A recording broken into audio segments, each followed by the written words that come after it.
दोस्तों, आज हम आपको बताएंगे महाभारत के ऐसे 5 शक्तिशाली और खतरनाक योद्धा जिनके सामने कोई भी नहीं टिक सका। तो चलिए दोस्तों, शुरू करते हैं और जानते हैं कौन थे महाभारत के सर्वश्रेष्ठ 5 सबसे शक्तिशाली और खतरनाक योद्धा। दोस्तों, महाभारत को प्राचीन काल का एक बहुत बड़ा और खतरनाक युद्ध माना गया है, जिसमें लाखों करोड़ों योद्धाओं ने भाग लिया था। कहा जाता है इस युद्ध में ऐसे शक्तिशाली योद्धाओं ने भाग लिया था जो अपार अजय थे। इन योद्धाओं के पास ऐसे शक्तिशाली और खतरनाक हथियार थे जिससे पूरी पृथ्वी को नष्ट किया जा सकता था।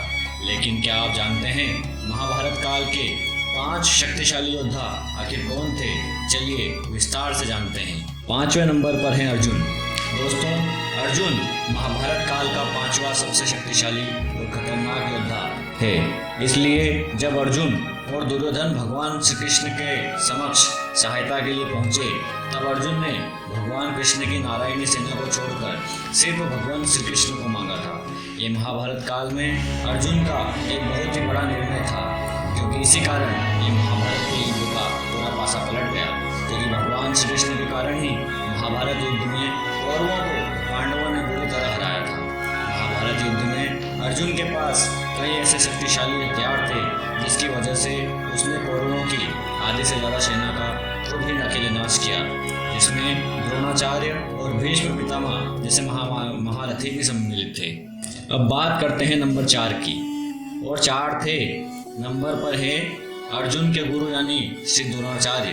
दोस्तों, द्रोणाचार्य महाभारत काल के सबसे शक्तिशाली योद्धाओं में से एक है। ऐसा इसलिए कहा जाता है क्योंकि वे बहुत ही शक्तिशाली योद्धा थे। उनके पास नारायण अस्त्र, ब्रह्मास्त्र जैसे शक्तिशाली हथियार मौजूद थे। द्रोणाचार्य ही एक ऐसे योद्धा थे जिन्होंने कौरव और पांडव दोनों को शिक्षा दी थी। लेकिन जब धर्म और अधर्म के युद्ध की बारी आई, तब द्रोणाचार्य ने अधर्म का पक्ष चुना।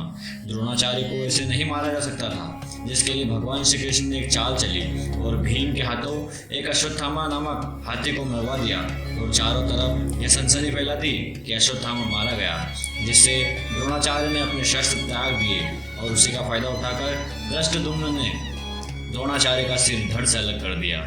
महाभारत का तीसरा और सबसे शक्तिशाली योद्धा था कर्ण, जिसकी दानशीलता के किस्से आप सभी जानते हैं। दोस्तों, कर्ण एक ऐसा योद्धा माना जाता है जिसके पास जन्म से शक्तिशाली कवच और कुंडल थे। उनके बलबूते उन्हें युद्ध में पराजित करना लगभग असंभव था। कर्ण एक शक्तिशाली योद्धा होने के साथ साथ एक बहुत ही बड़ा दानवीर भी था, जिसके कारण कर्ण का नाम भी आज बड़े गर्व से लिया जाता है। जब महाभारत का युद्ध चल रहा था, तब अर्जुन के पिता देवराज इंद्र कर्ण के सामने एक भिक्षुक ब्राह्मण बनकर पहुंचे थे और कर्ण को उसके कवच कुंडल को दान के रूप में मांग लिया था। तब कर्ण ने अपनी जान की फिक्र न करते हुए कवच कुंडल को दान स्वरूप इंद्र को दे दिया। जब महाभारत का युद्ध चल रहा था, तब कर्ण के रथ को धरती ने निगल लिया, जिसके कारण अर्जुन ने श्री कृष्ण के कहने पर कर्ण का वध कर दिया।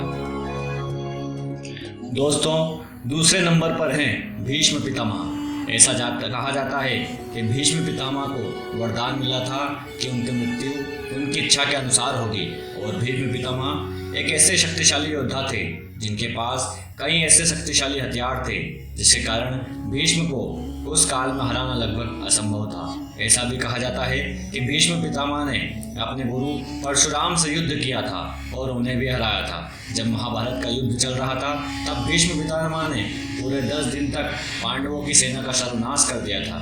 सभी पांडवों को लगने लगा था कि भीष्म पितामह का रहते वह कभी युद्ध नहीं जीत सकते। उसके बाद उन्होंने चाल चली और शिखंडी को अर्जुन के रथ में लाकर खड़ा कर दिया, जिससे भीष्म पितामह ने अपने शस्त्र त्याग दिए और उसका फायदा उठाकर अर्जुन ने भीष्म पितामह के शरीर को पूरी तरह से बाणों से घेर दिया।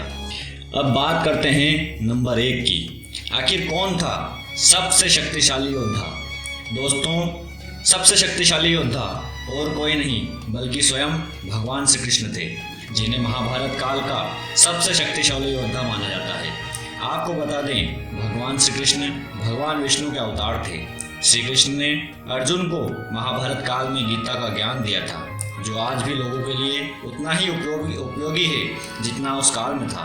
कहा जाता है भगवान श्री कृष्ण ने महाभारत युद्ध के दौरान किसी भी शस्त्र का प्रयोग नहीं किया था, फिर भी भगवान श्री कृष्ण ऐसे कूटनीतिज्ञ और राजनीतिकार थे जिनके कारण उन्होंने पांडवों का साथ देते हुए कौरवों को महाभारत युद्ध में हरा दिया था। महाभारत काल में ऐसा कोई भी योद्धा नहीं था जो भगवान श्री कृष्ण के सामने अमर था। यदि श्री कृष्ण ने महाभारत युद्ध में शस्त्र उठा लिया होता तो वह कौरवों की सेना का सर्वनाश एक ही दिन में अकेले कर देते। तो दर्शकों, आज के लिए इतना ही। उम्मीद करते हैं हमारी ये वीडियो आपको पसंद आई होगी। अगर पसंद आई हो तो इसे ज़्यादा से ज़्यादा लाइक और शेयर करें। साथ ही ऐसे और भी आध्यात्मिक वीडियो के लिए चैनल को सब्सक्राइब करें। आज के लिए इतना ही। आपका बहुत बहुत धन्यवाद।